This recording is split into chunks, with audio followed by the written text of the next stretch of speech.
Bonjour à tous et bienvenue dans ce 7e épisode de EasyTech. Au sommaire aujourd'hui, l'App Center de Facebook, S-Voice par Samsung et un focus sur le site emploipublic.ma.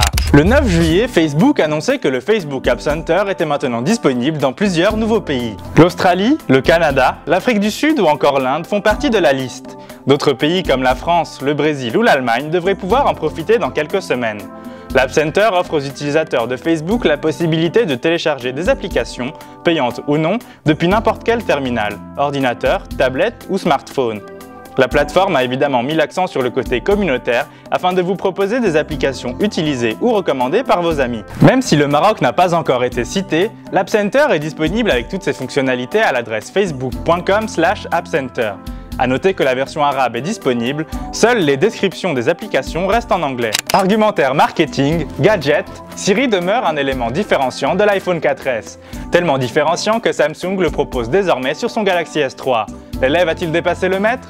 Tout le défi de ces assistants est de réussir d'une part à comprendre ce que vous dites et d'autre part à l'interpréter correctement pour vous donner la réponse que vous attendez.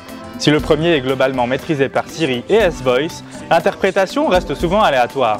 En effet, un test récemment effectué sur Siri a donné un pourcentage d'erreur de 38%. L'avenir nous dira rapidement si le S-Voice s'en sort mieux, vu que le Galaxy S3 s'est vendu à plus de 2 millions d'unités en un mois. Mais tout ceci sera bientôt de l'histoire ancienne, car un nouveau concurrent arrive, et pas des moindres, puisqu'il s'agit de Google et de sa solution Google Voice Search. Affaire à suivre. Le gouvernement a annoncé la semaine dernière le lancement officiel du portail de l'emploi public, dans le cadre du programme national de l'administration numérique. La mise en place du portail vise à améliorer l'accessibilité à l'information touchant la vie publique et la fonction publique en particulier. Le portail propose toute l'information utile au sujet de l'emploi dans les secteurs publics classés en 6 catégories. Procédures, postes budgétaires, rémunération, administration et chiffres, textes juridiques et questions fréquentes. Son contenu sera développé progressivement pour s'étendre par la suite aux autres catégories de l'emploi public, établissements publics et collectivités locales. Le site est en arabe et français et les annonces sont en format PDF arabe. Une bonne initiative donc qui vient enrichir le bouquet de services eGov.